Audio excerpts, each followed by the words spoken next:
नमस्कार, मैं इंजीनियर अंजिला, लोकसभा प्रत्याशी भरतपुर क्षेत्र से।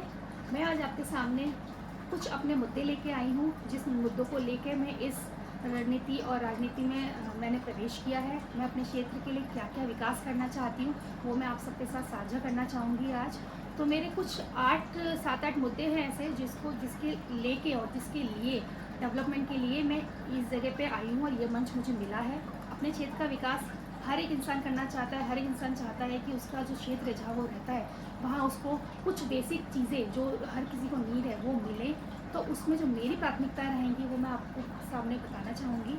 तो सबसे पहले जो मेरा रहेगा वो रहेगा पानी की समस्या। जो यहाँ मेरे क्षेत्र में पानी की समस्या है, जिसकी वजह से लोगों को बहुत पीने का पानी आप कह लीजिए, या फिर आप जो किसान पानी इस्तेमाल करता है सिंचाई के लिए या फैक्ट्रियों के लिए, तो इन सभी का अभाव यहाँ मेरे क्षेत्र में है। तो मैं चाहूँगी कि उस पे हम सबसे पहले काम करें। उसके लिए जो ERCP की योजना, जो हमारा ईस्टर्न राजस्थान कैनाल प्रोजेक्ट चल रहा है, जिसको काफ़ी टाइम से 2018 से काम शुरू कर दिया था, लेकिन अभी तक उस पर कोई इम्प्लीमेंटेशन नहीं हुई है कि कब वो यहाँ प्रोजेक्ट आएगा, कब शुरू होगा। तो जो लोगों को यहाँ पानी की परेशानी आती है, जो हमारे भरतपुर में सुजान गंगा नहर है, उसमें पानी सीजनल रहता है। बारिश जब होती है उसमें पानी भर जाता है, लेकिन जब बारिश बंद हो जाती है, पानी ख़त्म हो जाता है, तो लोगों को सिंचाइयों के लिए, पानी के लिए और पीने के पानी के लिए काफ़ी दूर तक जाना पड़ता है। महिलाएं काफ़ी परेशान रहती हैं। तो अगर ये जो हमारा ERCP वाला प्रोजेक्ट है जल्द से जल्द लागू हो जाता है, तो कहीं हद तक लोगों को इन सब परेशानियों से निजात मिल जाएगा। पीने का पानी आसानी से उनको उपलब्ध होगा, सिंचाई के लिए पानी उपलब्ध हो जाएगा, इंडस्ट्री के लिए भी पानी उपलब्ध होगा।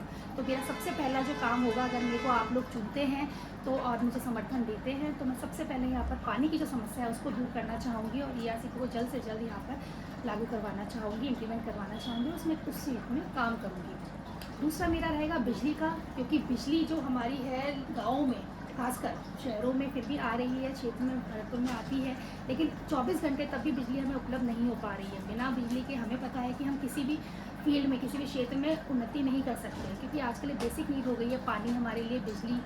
तो बिजली जो हमारी भरतपुर क्षेत्र, और हम अगर राजस्थान की बात करते हैं, तो जो यहाँ पर प्रोडक्शन है हमारी बिजली का, वो हमारा होता है 36,825 मेगावाट का है, जो कि लेकिन हमारी रिक्वायरमेंट है वो है हमारा 42,000 मेगावाट का। तो जो ये 5-6 हज़ार मेगावाट का जो डिफरेंस आ रहा है हमारी बिजली में, उसको मैं पहले पूरा करना चाहूँगी। उसके लिए मैं चाहे तो हम रिन्यूएबल सोर्सेज का सहारा ले सकते हैं, रिन्यूएबल प्लांट्स लगवा सकते हैं, सोलर प्लांट्स हैं, हाइडल प्लांट्स हैं, हमारे विंड एनर्जी हम प्रोड्यूस कर सकते हैं। तो किसी भी सोर्स से जो भी हमारी अकॉर्डिंग टू जो हमारा यहाँ पर इन्वायरमेंट है, जो हमारी जलवायु है, उसके का जो सही रहेगा वो हम प्लांट यहाँ लगाएंगे, जिससे कि हमारी जो बिजली की आपूर्ति है उसको हम पूरी तरीके से पूर्ण कर सकें, और यहाँ के गाँवों में और कस्बों में हमेशा 24 घंटे बिजली रहे। जैसे कि हमारा जो पड़ोसी राज्य है गुजरात, वहाँ कहा जाता है कि 24 घंटे बिजली आती है, तो जब वहाँ आ सकती है तो हमारे क्षेत्र में क्यों नहीं आ सकती। जब यहाँ पर सोलर का इतना मतलब आपको सनलाइट इतनी अच्छी मिलती है, यहाँ धूप है, तो हम सोलर पैनल क्यों नहीं लगा सकते। तो उस क्षेत्र में मेरा काम करना रहेगा कि बिजली यहाँ पर 24 घंटे मिले हर किसी को, चाहे वो गांव में रहता हो चाहे वो शहर में रहता हो। तीसरी मेरी प्राथमिकता रहेगी रोड कनेक्टिविटी के लिए। उसके लिए मैंने सोचा है कि हम एक ब्रज सर्किट बनाते हैं। ब्रज सर्किट का मतलब ये है ब्रज कॉरिडोर, जो हमारी कनेक्टिविटी है रोड की। जैसे लोग घूमने के लिए दिल्ली NCR से आ जाते हैं, ब्रज आते हैं घूमने, मथुरा आते हैं, वृंदावन, बरसाना, तो उससे वहाँ का रोज़गार बढ़ रहा है, वहाँ पर टूरिज़्म बढ़ रहा है। तो यही अगर हम भरतपुर में भी हमें फैसिलिटी अवेलेबल हो जाए कि जो रोड कनेक्टिविटी है वो अच्छी हो जाए, तो वहाँ पर भी लोगों के लिए रोज़गार हो जाएगा, टूरिज़्म बढ़ेगा वहाँ पर, तो ये हमारे एक तरीके से क्षेत्र का विकास ही होगा। तो उसके लिए जो मेरी परियोजना रहेगी वो रहेगी हमारा जो यमुना एक्सप्रेसवे है, जो कनेक्टेड है हमारा वाया मथुरा भरतपुर से, उसका डिस्टेंस पड़ता है अप्रॉक्स 45 किलोमीटर। तो अगर वो 4 लेन हमारा एक्सप्रेसवे से कनेक्ट हो जाए भरतपुर के लिए वाया मथुरा होते हुए, तो ये डिस्टेंस काफ़ी कम टाइम में कवर कर लेंगे हम लोग। और दूसरा एक्सप्रेसवे जो नया अभी बॉम्बे एक्सप्रेसवे स्टार्ट हुआ है, अगर वो हम कनेक्ट कर देते हैं भरतपुर, डीग, कुम्हेर और कामा और हमारा पहाड़ी आते हुए, तो ये हमारा एक्सप्रेसवे कनेक्ट हो जाएगा बॉम्बे हाईवे से। तो मैं चाहूँगी ये दोनों ही जो कॉरिडोर है हमारे, ये जब मेन एक्सप्रेसवे से कनेक्ट हो जाएंगे तो डिस्टेंस जो है आपके भरतपुर पहुँचने की वो बहुत कम हो जाएगी होके। उसकी वजह से रोज़गार भी यहाँ पर आएंगे, लोग यहाँ घूमने भी आएंगे। भरतपुर में हमारा घना पक्षी विहार है, वहाँ भी लोग आते हैं सीजनल, लेकिन कनेक्टिविटी ढंग ना होने के कारण लोग वहाँ पर उस भारी मात्रा में नहीं आ पाते जितना कि आपका वृंदावन और जो आपका मथुरा है, यहाँ पर लोग टूरिस्ट आते हैं। तो मैं इसको इंक्रीज़ करना चाहूँगी, इससे हमारे क्षेत्र का विकास होगा और उन्नति होगी हमारे क्षेत्र की। चौथी प्राथमिकता मेरी रहेगी स्वास्थ्य सेवाएँ, जो यहाँ पर स्वास्थ्य का स्तर इतना ऊँचा नहीं है। काफ़ी लोग यहाँ पर स्वास्थ्य के लिए और अपने इलाज के लिए बाहर जाते हैं, जयपुर जाते हैं, अलवर जाते हैं, बड़े-बड़े क्षेत्रों में जाते हैं। तो मैं चाहूँगी कि भरतपुर भी इतना बड़ा क्षेत्र है हमारा, तो इसमें ही वो सुविधाएँ हमें क्यों नहीं उपलब्ध हैं? तो मैं वहाँ के लिए काम करना चाहूँगी। जैसे बेड कैपेसिटी है यहाँ के सरकारी अस्पताल में, वो 250 की है। उसको हम बढ़ा के 1000 करना चाहेंगे कि लोगों को बाहर ना जाना पड़े अपने स्वास्थ्य के लिए। बाकी जो यहाँ सैनिटेशन है, साफ़-सफाई का ध्यान नहीं रखा जाता है, वो चीज़ मैं अपनी इम्प्रूव करवाना चाहूँगी और उसको उस पे बढ़ावा मेरा होगा। तो जो लोग स्वास्थ्य के लिए बाहर जाते हैं, वो चीज़ कम होंगी और लोग यहीं अपना इलाज आराम से करवा सकेंगे। डॉक्टर्स हैं आपके, जो हमारे इक्विपमेंट यूज़ होते हैं हॉस्पिटल्स में, उनको भी, उनकी तरफ भी मेरा ध्यान जाएगा। उनको भी मैं सही और सुचारू रूप से चलाने की पूरी कोशिश करूँगी। अगली प्राथमिकता मेरी रहेगी शिक्षा की तरफ। जो शिक्षा का स्तर है हमारे क्षेत्र में, वो भी कोई काफ़ी अच्छा नहीं है। शिक्षा की जो प्राइमरी अगर एजुकेशन की हम बात करें, तो वो भी स्कूल जो है, गाँव में जो स्कूल है, कस्बों में जो स्कूल है, ना वहाँ टीचर होते हैं, ना लोगों को वहाँ पंखे हैं, ना बिजली है।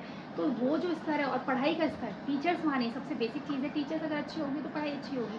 तो वो भी मैं उसको उठाना चाहूँगी, थोड़ा-सा उस पे काम करना चाहूँगी। और जो हायर एजुकेशन है, लोगों को हायर एजुकेशन के लिए, कॉलेजेस के लिए बाहर जाना पड़ता है। हमारे यहाँ पर जो फैकल्टी है, वो हमें नहीं अवेलेबल हैं। अगर हम टेक्निकल फील्ड में कोई एजुकेशन लेना चाहते हैं, उसके लिए भी इतनी अच्छी-अच्छी फैसिलिटी नहीं है। तो उस फील्ड में भी मैं कुछ ना कुछ करना चाहूँगी, क्योंकि अगर एजुकेशन होगी तो बच्चे पढ़ेंगे और हमारे क्षेत्र का विकास होगा। साथ ही में मेरा जो अगला मुद्दा रहेगा, वो रहेगा औरतों के लिए। औरतों में भी मैं सबसे पहले अगर शिक्षा की बात करूँ, तो लड़कियों को इतनी अच्छी बेहतर शिक्षा नहीं मिल पाती है गाँव और कस्बों में, क्योंकि वो अपनी बेटियों को बाहर नहीं भेज पाते हैं पढ़ने के लिए। तो अगर गाँवों में इतनी अच्छी शिक्षा मिलेगी, अगर टीचर्स अवेलेबल होंगे, तो बच्चे बाहर जाने की सोचेंगे नहीं, वो अपने गाँव में ही रह के पढ़ सकते हैं। तो लड़कियों की शिक्षा बहुत ज़रूरी है। बाबा साहब ने कहा भी है कि अगर आपके घर में 2 जने आपको पढ़ाने हो, लड़का और लड़की, तो आपको एक लड़की को पढ़ाना चाहिए, क्योंकि लड़की जब पढ़ती है तो पूरा घर पढ़ता है। लड़का सिर्फ एक लड़का पढ़ता है, परिवार नहीं। तो मेरा लड़कियों की पढ़ाई की तरफ बहुत ज़्यादा ज़ोर रहेगा कि लड़कियां पढ़ें, बाहर निकलें और इस क्षेत्र के लिए, अपने क्षेत्र के लिए और अपने देश के लिए कुछ ना कुछ अपना काम करें और योगदान दें। और मैं महिलाओं के लिए भी कुछ काम करना चाहूँगी कि वो लोग भी किसी पे डिपेंड और आश्रित ना रह के अपना कुछ कर सकें। और अगला मेरा प्राथमिकता रहेगी, वो मेरी रहेगी यहाँ पर रोज़गार लाने की। मैंने आपको पहले ही बताया, जिस तरीके से अगर हमारी रोड कनेक्टिविटी बढ़ जाती है, तो हमारे क्षेत्र में रोज़गार वैसे ही आ जाएँगे।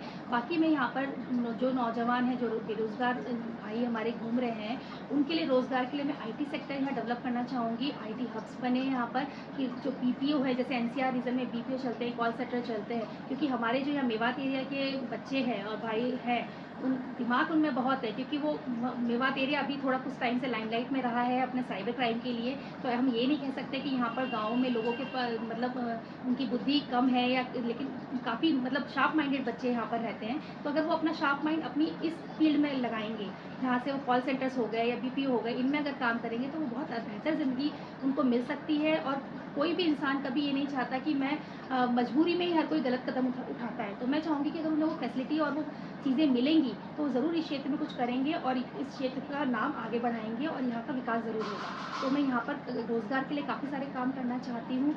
बाकी फिर मेरा जो फ़ोकस है और जो मेरा ध्यान जाता है गाँव की तरफ, जहाँ पर ड्रेनेज सिस्टम की बहुत बड़ी प्रॉब्लम है। गाँव में सड़कें नहीं हैं, पानी भी नहीं है।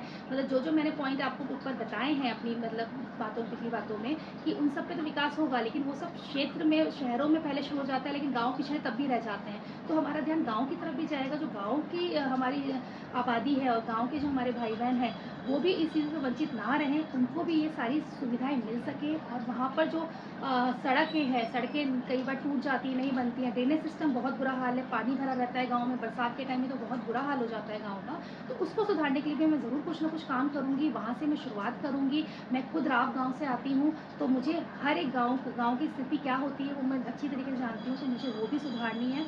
तो ये सब चीज़ें हैं जो कि मैं सुधारना चाहती हूँ। इन्हीं वजहों से मैं इस क्षेत्र में आई हूँ और मुझे जो मौका मिला है, बहन कुमारी मायावती जी ने मुझे इतना बड़ा अवसर प्रदान किया है, तो मैं उस अवसर का पूरा फ़ायदा उठाना चाहूँगी। लेकिन इस सब के लिए मुझे आप लोगों का साथ और सपोर्ट की ज़रूरत है। तो मैं आप लोगों से ये हाथ जोड़ के विनती और प्रार्थना समझिए, अपनी बेटी की प्रार्थना मानिए, या विनती कर रही हूँ कि मुझे अच्छे भारी वोटों से जिताएँ और हाथी के बटन पे अपना चिन्ह दीजिए और हाथी के बटन को दबा के मुझे भारी वोटों से जिता के विजयी बनाएँ, जिससे कि मैं इस क्षेत्र का विकास कर सकूँ और जिस प्लान और रणनीति के साथ मैं अभी तक चल रही हूँ कि मुझे ये विकास अपने क्षेत्र में करने हैं। इस क्षेत्र का नाम मुझे अपने पूरे प्रदेश में और अपने पूरे देश में रोशन करना है कि अगर एक पढ़ी लिखी लड़की को अगर आपने वो दिया है, सपोर्ट किया है, तो मैं आपका सपोर्ट और आपका भरोसा बिल्कुल भी ना तोड़ूँ और इस क्षेत्र में आगे कार्य करूँ।